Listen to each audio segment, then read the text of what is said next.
রাষ্ট্রপতির এই যে থেকে যাওয়া তাকে এইভাবে সেলিব্রেট করা সেই প্রত্যেকটা জিনিসের আমরা বিপক্ষে। এমন করে ৩০ দিনের মধ্যে সংসদের অধিবেশন কল করতে হয়, তেমন করেই সংবিধান সংস্কার পরিষদের অধিবেশনও ৩০ দিনের মধ্যেই আহ্বান করতে হবে। এবারের সংসদের কাছে আইনগতভাবেই দুই ধরনের কর্তব্য আছে, শুধু প্রত্যাশা নয়, যে এবারের সংসদ একই সাথে জাতীয় সংসদ এবং সংবিধান সংস্কার পরিষদ হিসেবে ফাংশন করবে।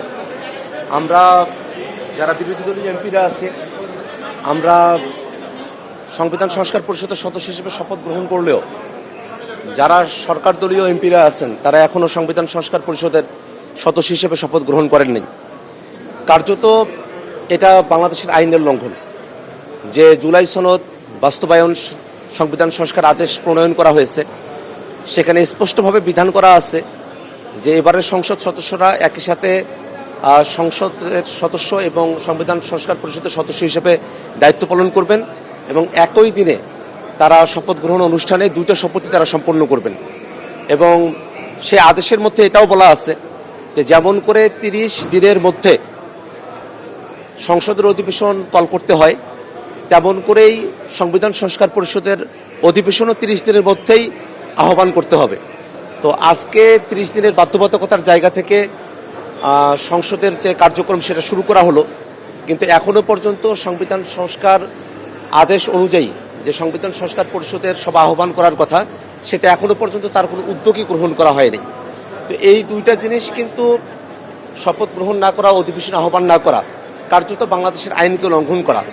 তো যেসব বিএনপির এমপিরা বাংলাদেশের আইনকে লঙ্ঘন করে তারা সংসদে যাচ্ছেন, তারা কতটুকু আইনের প্রতি শ্রদ্ধাশীল থাকবেন, জনগণের প্রতি শ্রদ্ধাশীল থাকবেন, সেটা নিয়েই এক ধরনের প্রশ্ন আমাদের মধ্যে রয়েছে। তথাপিও আমরা যারা বিএনপির এমপিরা আছেন তাদের কাছে আমরা প্রত্যাশা রাখব, জনগণ যে গণভোটে রায় দিয়েছে সে রায়ের প্রতি সম্মান দেখিয়ে তারা আজকেই সংবিধান সংস্কার পরিষদের সদস্য হিসেবে শপথ গ্রহণ করবেন এবং আমরা একটা কার্যকর সংসদ দেখতে পাবো। আমরা যে 6 মাসের সময়সীমার মধ্যে সংবিধানের যে পার্টগুলোতে আমরা সংস্কার সাধন করতে চেয়েছিলাম সেগুলো আমরা সম্পূর্ণ করতে পারবো এবং বাংলাদেশ রাষ্ট্রের অন্যান্য যে অংশগুলো রয়েছে সেগুলো নিয়ে আমরা আমাদের কথাটা আরম্ভ করতে পারবো। একটা কার্যকর সংসদের আমরা প্রত্যাশা করি। রাষ্ট্রপতি ভাষণ দেবে, আপনাদের ভূমিকা কি? রাষ্ট্রপতির ভাষণের সময়টাতে আমাদের যে ভূমিকার বিষয় সেটা আপনারা সেই সময়টাতে দেখতে পাবেন।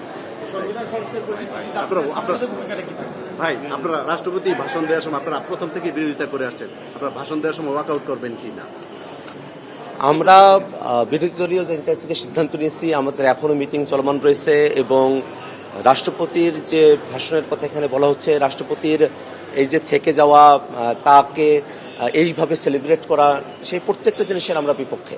বরং আমরা সরকার দল বিএনপির কাছে আমরা আহ্বান দেখেছি যে তাদের যেহেতু 2/3 মেজরিটি রয়েছে, সিম্পল মেজরিটিও তাদের রয়েছে, তারা এই রাষ্ট্রপতির অভিশংসনের জন্য তারা সংসদে তাদের কার্যক্রম শুরু করবে, এই আহ্বান এবং এই প্রত্যাশা আমরা বিএনপির কাছে রাখছি।